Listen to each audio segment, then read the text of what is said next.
All right, Emilio, I got you loaded up here on the right on your high T drill and then a high pitch off the pitch machine. That was about 52 on the left. So let me wind you up on the left here. Watch your hand load to toe touch, and your hands are still back. Good stuff there. Check out on your T. Obviously, we know the T is going to be about as close as perfect as we can get. I will say on your back toe on both, we could probably just work on our stance a little bit, hon. You see how that back toe here and here are both pointed towards the catcher?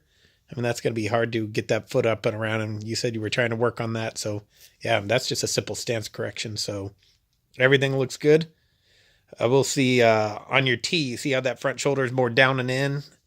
And you probably had an angle like that with your shoulders, which is better than this one's probably more flat, but that's all right.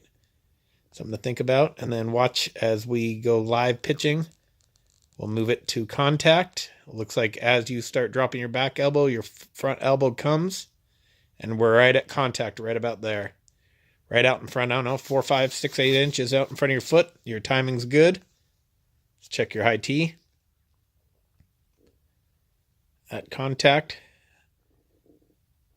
Probably right around those frames, right about there on both of them. See, look how your right elbow is about the same angle. Left arm's about the same position. It's really good, right? Your chin might have came up a little bit on your left pitching machine one, but I don't think it's anything to be too crazy about. One thing I would recommend, and we talked earlier, but I want to reiterate on your live pitch, look how you plant, and at contact, right about here, we ought to be pushing back on that front leg. Push back, and we never do. The ball is gone. It is already out here somewhere, and we still haven't got any power, or we're losing a little bit of power on that pushback. And then let's keep walking it. Yeah, we never quite get firm on it. That thing should snap back, and you should be feeling it with your front foot rolled up. And don't get me wrong, swing's beautiful, but just a little minor stuff we're all trying to work on. Let's see if you get it on your high T drill. Yeah, you do. So look at your front leg here. Look at your knee, and as you make contact, let me clear it. Watch that leg push back. So you do a much better job of getting that ground force out of your lower half there.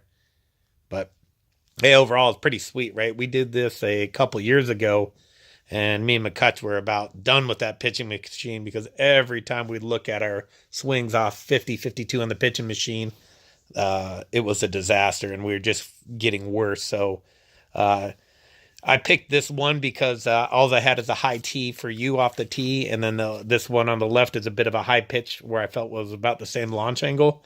So, but I reviewed, I don't know, 4 or 5 of your front toss and 6 or 8 of your live pitching machine hits, and they were all the same as far as technique, within 5%. So it's not like you're casting or bat dragging or anything crazy. That's what we talked about earlier too. Let's go back to live pitching and take you just another frame forward. We don't quite get to power V. The way we need to get to power V is that right arm should be completely locked at the elbow, and your left arm as well. The right arm controls it. If you lock out your right arm, your left arm will come with us. Same thing off this tee. We drive and don't quite get that right arm locked, even as we already have rotated through. So, but you said you and McCutch are working on that already, and I know I've talked to you back in team practice. So, hey, atta girl, keep up the hard work, kid.